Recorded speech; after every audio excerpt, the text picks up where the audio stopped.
রাজ্য ও কেন্দ্র সরকারের টানাপোড়েনের জেরে প্রাণ গেল এক কন্ট্রাক্টরের।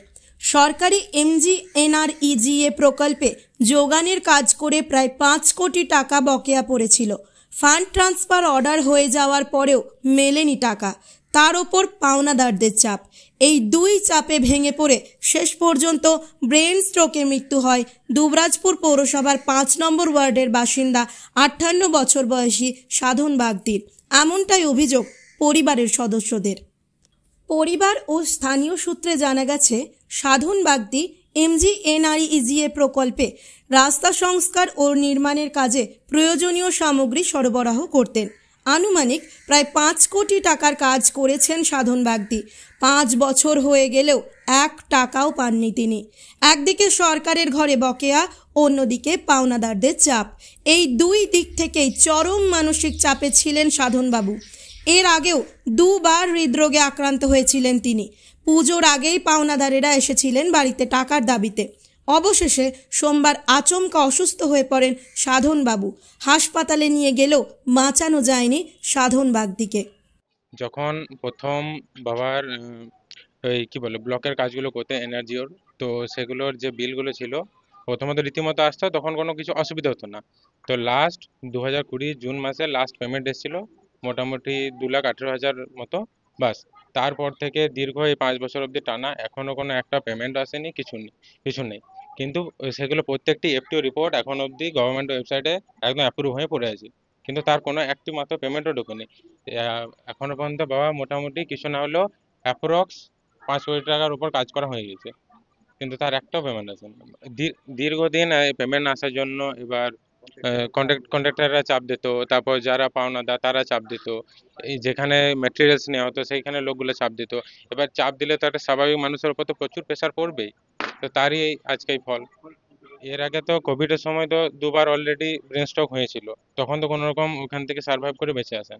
তারপর তো মোটামুটি ঠিকই ছিলেন, কিন্তু আবার যখন রীতিমতো এই পাওনাদাররা বাড়িতে এসে পড়ে চাপ দিত যে কবে আমরা নিজেদের টাকা পাবো টাকা পাবো, এবার তাদেরকে তো বললেও তো বুঝতো না যে পেমেন্ট তো এদিকটা ক্লিয়ার হচ্ছে না, তো বাবা দেবেই বা কোথা থেকে।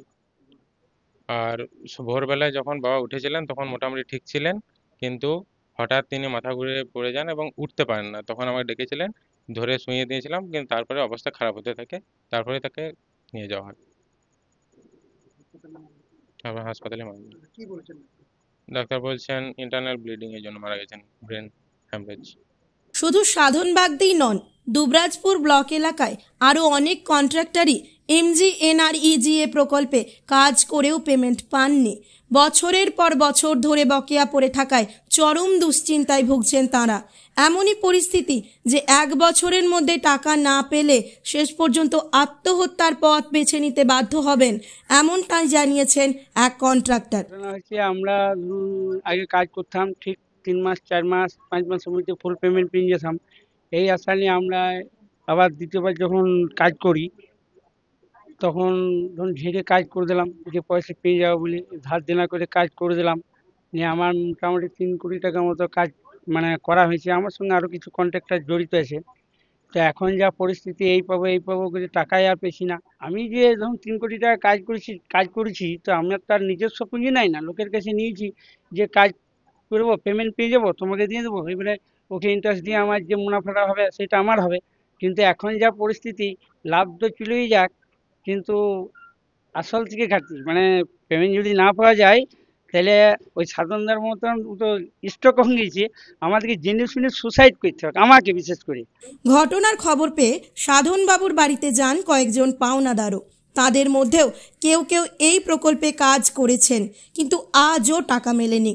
দীর্ঘদিন ধরে পেমেন্ট বন্ধ থাকায় আইনের দ্বারস্থ হয়েছে কন্ট্রাক্টর অ্যাসোসিয়েশন। এবং আমরাও প্রায় অনেক টাকাই পাবো, প্রায় 35-36 লাখ টাকা আমিও পাবো এনার্জি ব্লকের ইয়েতে। আমার সঙ্গে হয়তো পঞ্চায়েতে আরও 2-3 জন ঠিকাদার ছিল, কাজ করেছে। প্রায় আমরাও শুনেছি ওর কাছ থেকে প্রায় 5 কোটি টাকার মতো সাধনদাও কাজ করেছে। এই নিয়ে আমরা কিন্তু একটা বীরভূম জেলার একটা পুরো টোটাল ইয়েও পড়েছি অ্যাসোসিয়েশন। আমরাও হাইকোর্টে অ্যাপিল করেছিলাম, অ্যাপ্লাই করেছি।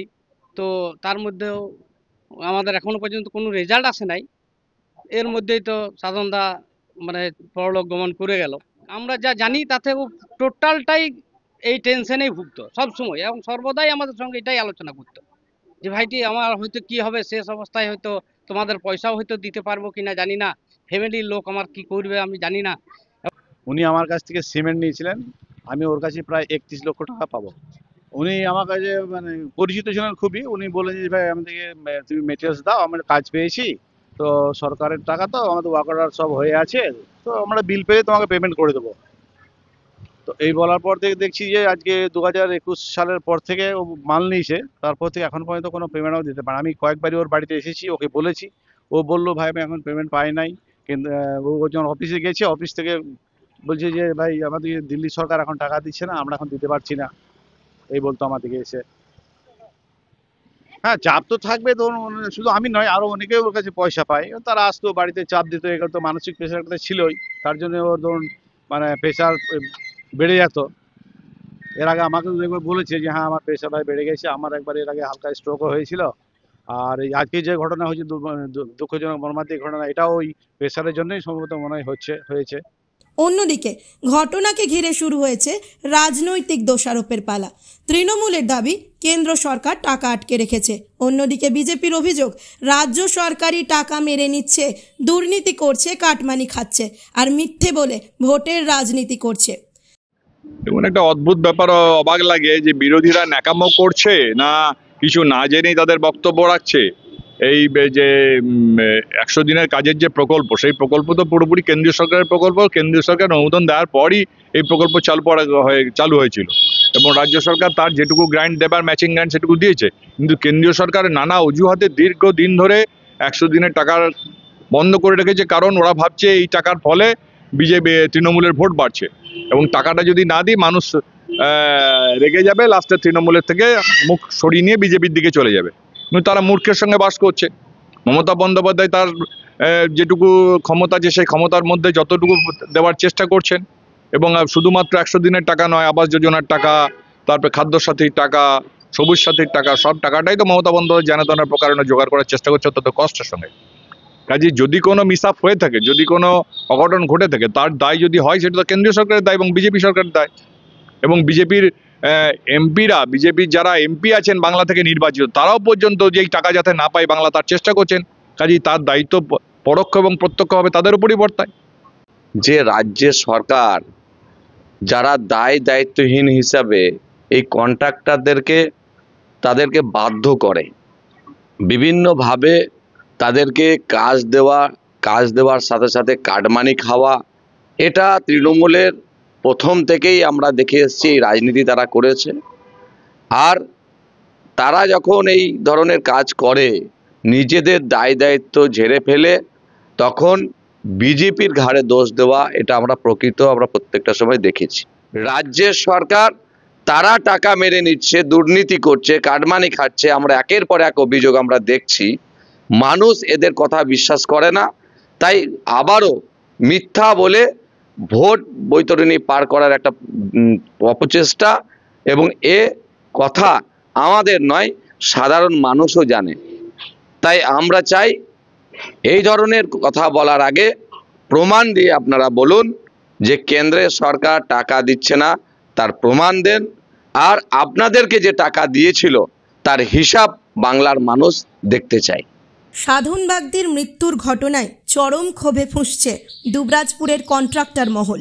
সরকারি প্রকল্পের এই অনিশ্চয়তা আর অর্থনৈতিক চাপ আর কত প্রাণ নেবে, সেই প্রশ্নই এখন সকলের মুখে। প্রদীপ দাসের রিপোর্ট, নিউজ বার্তা।